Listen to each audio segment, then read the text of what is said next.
मतस्तुत्येन्द्रिय रहे पतितो विशेषः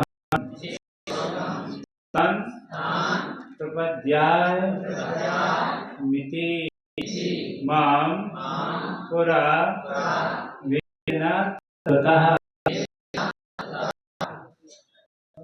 मतस्तुत्येन्द्रिय रहे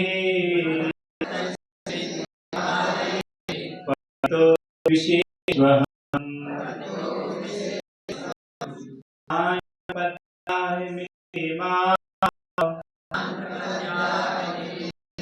पुरा वेदना ततः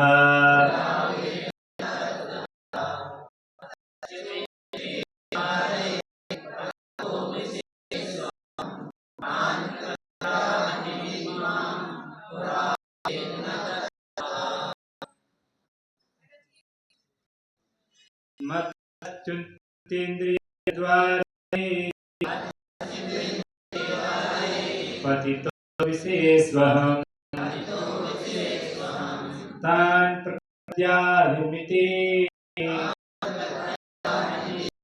मां पुरा वेदना ततः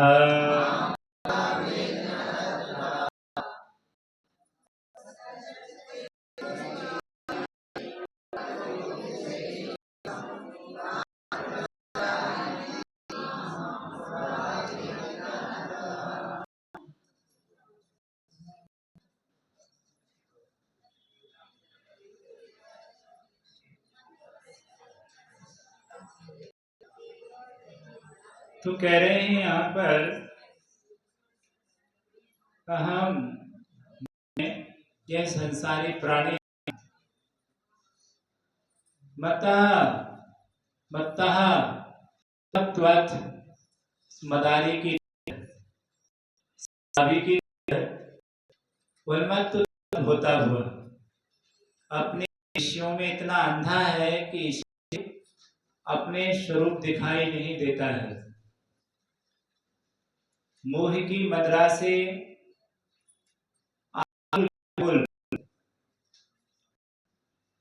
हुआ उन्मत्तवत पागल मित्र ऐसा विषय भोगों का मदिरा की शराब लगी इसके लिए कि जिससे वह च्युतता उस आत्म स्वरूप से च्युत हो गया। वो अपना स्वरूप नहीं समझ पा रहा है। उसे समझाया जा रहा है कि तुम भगवान स्वरूप है, बोलो भगवत स्वरूप। तो भी कह रहा है कि मेरा भगवत स्वरूप नहीं है, सिद्ध स्वरूप नहीं है, मेरा स्वरूप तो शैतान है।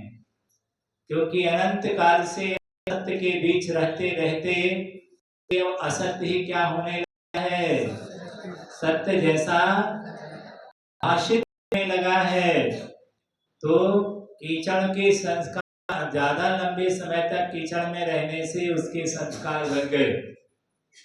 तो जैसे नली में पड़ा कीचड़ में नली में पड़ा हुआ कीड़ा यदि आचार्य महाराज कहते को नली से बाहर निकालो तो रैंक कर कहाँ जाना चाहता है, उसी गंदी नली में जाना चाहता है। क्यों जाना चाहता है? क्योंकि उस नली के संस्कार पड़ गए हैं उसके लिए। आपको लगता है गंदा स्थान है, पर उसको तो क्या लग रहा है, एयर कंडीशन सबसे कोई सुरक्षित स्थान है और सबसे बेटर स्थान है तो क्या है, वही है। वो रैंक कर उसी गंदगी करना चाहता है। तो आचार्य महाराज कह रहे हैं ये संसारी प्राणी ये भी विषय भोग की नली के कीड़े हैं। किसके कीड़े हैं? दो प्रकार के कीड़े हो गए, नली बड़े कीड़े हैं जो पंचेंद्रिय के विषय क्या अभी तक संतुष्ट नहीं हो पाए, काल बीत गया। इसी विषय कसाय में काल बीता है।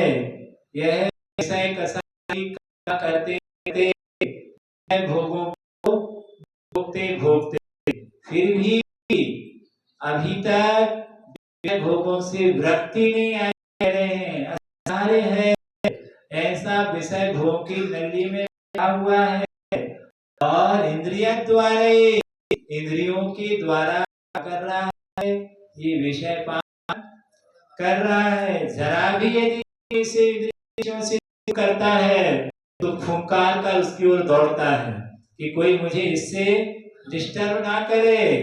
उसे इतने अच्छे भी भोग लगते हैं कि आत्मा का स्वरूप भूल गया है और वही रात दिन चिल्लाता है, उसी देता है, चले गए, कूलर का है, पंखा का है, लाइट का है, करता है। तो बढ़ गई है, अब भी छूटते हैं तो फिर क्या है, आकुल व्याकुल होता है, कहता कहाँ कब आए, कब पंखा, इधर उधर घूमता रहता है। गर्मी पड़ रही है, गर्मी दिख है, ये पंच इंद्रिय के विषय हैं, सर्दी गर्मी, स्पर्शन इंद्रिय के कितने हैं, 8 विषय हैं, हल्का भारी, सूखा चिकना कड़ा नरम ठंडा नरम गरम। अभी क्या चल रहा है, गरम गरम गरम गरम, तो क्या ठंडा चलिए, क्या पंखा चला दो, गर्मी लग रही है, किसको चाहिए गर्मी, क्या गर्मी के भी तो बैठो, आत्मा इन सब से स्वरूप में पंखा के नीचे बैठा, हमारा स्वरूप तो इससे भिन्न है, पर कह रहे हैं इंद्रिय द्वारा इंद्रियों की में इतना आसक्त हो गया है कि उसके साथ धर्म कथा की जाती है तो धर्म कथा सुहाती है, यदि यहाँ से वहाँ घुसा के चला जाए नीचे तो डर है, बैठ जाए तो कैसे चलेगा, चारे कहते हैं कि हाँ खेद है, शेष वहाँ पतितों में पड़ा हुआ है, विषय के कुएं में नली में विशेष वहाँ पतिता पड़ा हुआ है, गिर गया है, उब गया, सिर तक पूरा डूबा है विषय भोग जिंदगी में, से निकालो तो बाहर निकलने का नाम नहीं लेता है, और यदि निकाल जाता है रैंक रैंक उसमें ही जाना चाहता है, वो उसकी ही बात करता है, वो कुछ भी है तो अच्छे, अब बोल दिया है उधर छोड़कर भी आ है, घर याद आते, घर के सामने बैठे होते, कहाँ बैठे जाके घर याद आते है तो विषय भोग को याद करके और पाप का आश्रय बता रहता है, नहीं मिल रहा है तो याद करने पाप का आश्रय है, और तो में पाप का आश्रय कर रहा है, नहीं है नहीं मिले हैं तो पाप का आश्रय करता है, मिल गए हैं पाप का आश्रय करा रहे हैं वो, और नहीं मिले हैं तो प्राप्ति का आश्रय कराते हैं। माने जिन विषय भोगों को आने में भी कष्ट है और मिल जाए तो भोगने में भी कष्ट है, और नहीं मिले उनकी प्राप्ति में भी कष्ट है, चारों तरफ क्या है, कहीं कष्ट है, भी है कि नहीं, हमें तो क्या है, क्या मिला है, सुख मिला है, ये विषय भोग हमें पंगु बना दिया, हम आदि हो गए, हमारी सुख शांति सब क्या कर ली है, फिर भी हम ये समझ रहे हैं कि नहीं, हमें तो अभी इनसे हमारे लिए जीवन मिलता है, इनका से जीवन नहीं मिलता, ये हमारा जीवन नहीं है, जीवन इससे कह रहे हैं इससे जीवन नहीं है, यही तो मिथ्यात्व है, यही जो धारणा बनी हुई है कि यही जीवन है, यही मिथ्यात्व है, ऐसी तुम्हारी धारणा जो बन गई है, इस धारणा को तोड़ने का उपदेश दे रहे हैं कि तोड़ो हिंसा, झूठ, चोरी, कुशील और परिग्रह, 5 पापों के बिना जीवन है।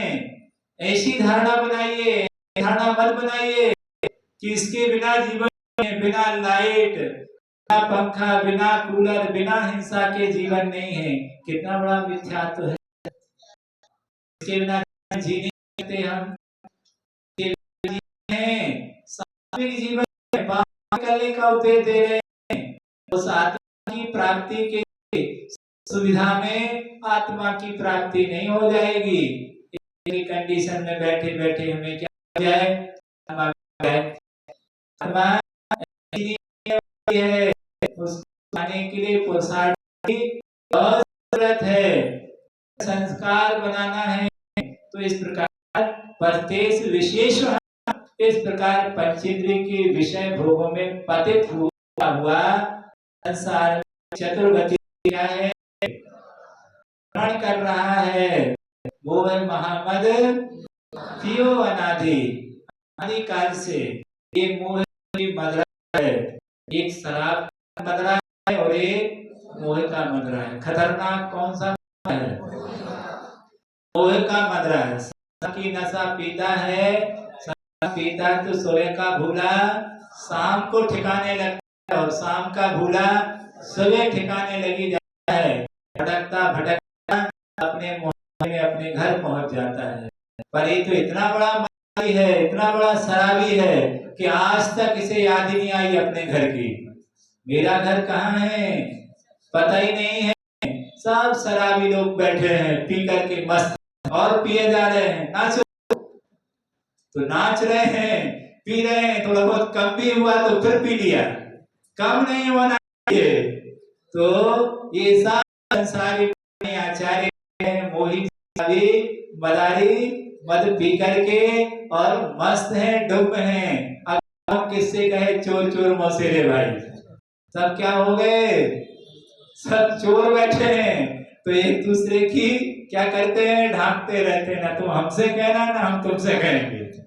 अब क्या है, चलते रहने दो, पीते रहो। ये मोह रूपी मदरा इस के मदरा से भी खतरनाक, जो हम क्या है रोज पीते हैं। इस मदरा का त्याग करने का उपदेश दे रहे हैं। मदरा को तो छोड़ दिया और ये मदरा क्या कर रहे हैं, सुबह शाम चल रही है। इस मदरा से बचने के लिए विशेष इन पंचेंद्रिय के विषयों को देखने मात्र से तो मदरा कोई पीता है तो नशा आता है, देख किसी को नशा नहीं आ जाता है। शराब की बाटल रखी हो यहाँ और सबको क्या आ जाए, नशा आ जाए, नहीं, पीने से आता है। तो देखने से ही आ जाता है, पीने की बात तो दूर है। ये विषय भोगों की इतनी खतरनाक लत है कि देखने से ही वो झूमने लग जाता है। ऐसा नशा है विषयों का, और सब उस नशे के क्या है, आदि है कि हमको मिलना ही चाहिए, ऐसा नशा है। तो विशेष हम तान प्रपद्याम इति माम परा वेदना तत्वतः, कहते हैं कि तान ऐसे उन विषयों को यह संसारी प्राणी यहाँ मिति प्राप्त कर माम पुरा वास्तविक आत्म तत्व को ना वेदता। वह किसको नहीं वेदा आज तक? आज तक मैंने वास्तविक स्वरूप के आत्म स्वरूप का अनुभव नहीं किया। अनंत काल के पंचेंद्रिय के विषय भोगों का ही आनंद लेता था, कभी आत्म स्वरूप का आनंद लेने नहीं किया। थोड़ा तो अनुभव करते, थोड़ा तो विचार करते कि मेरी आत्मा का क्या स्वरूप है, कितना स्वरूप है, कितना स्वरूप है, मेरे कितना स्वरूप है। अनंत सुख का भंडार हूं मैं, लेकिन अनंत दुख का भंडार बना बैठा हूं, ज्ञान होकर भी बना बैठा हूं। कितनी बड़ी शक्ति तुम्हारे अंदर है, काश एक क्षण के लिए उस शक्ति का अनुभव करा दिया जाए तो सारी दुनिया भूल जाओगे तुम। ऐसा अनंत सुख किसके पास में है, वो हमारे पास बैठा है। अनंत अनंत शक्ति है, पर अनंत शक्ति का भान होने इस प्रकार की संसारिक की दुर्दशा बनी है। जैसे वो अमीर व्यक्ति है, लेकिन अमीर होकर भी भ्रांति हो गई कि मैं क्या नहीं हूँ, अमीर नहीं हूँ। अमीर नहीं होने से ये भ्रांति से संसार में ही क्या है, भटक रहा है। बहुत बड़ी सामर्थ्य शक्ति है इसके पास में, लेकिन हो गया कि मेरे पास क्या नहीं है, शक्ति ही नहीं है। एक जंगल का राजा था, शेर रहता था, उससे सारे जंगली प्राणी बड़े त्रस्त थे, परेशान थे। उन्होंने सोचा कि क्या किया जाए। उन्होंने मीटिंग की कि भैया ऐसे करके तो ये सबकी नाक में दम चुके हैं, अब मरना तो कभी भी है, तो एक बार हम सबको क्या करना चाहिए, अपनी जान बचाने के लिए कुछ तो उपाय सोचना चाहिए। तो उसमें से एक लोमड़ी थी, बड़ी समझदार थी। उसने कहा मरना तो है ही, अब सबकी रक्षा मैं करूंगी और जो भी होगा देखा जाएगा क्या होगा। उसने कहा कुछ नहीं। प्रातः काल उसने प्लान बुलाई, सबको कहा कि आगे जाकर आप लोग अपने अपने जहां जैसे रोज निकलते थे समूह में ऐसे निकलना और देखना नजारा क्या होता है। उसने बढ़िया आइडिया सोचा और कहते हैं कि रोज की भांति जैसे ही शेर उस जंगल में गुफा से निकला, बाहर आगे जाकर लोमड़ी जो वो झपट कर वहां से चिल्लाती हुई सामने, खबरदार यदि आगे बढ़े तो। जब ऐसा उस लोमड़ी ने कहा तो शेर क्या, उसने सोचा कि आज तक किसी का साथ नहीं था इस जंगल में इतनी आवाज में बोलने का। अरे लोमड़ी, क्या तू अपनी जात भूल गई? मैं कौन हूं और तू कौन है? अरे उसने कहा तुम्हें मालूम नहीं मैं कौन हूं, तो शक्ति से आज पर नहीं हो, यही तुम्हारी बहुत बड़ी भूल थी।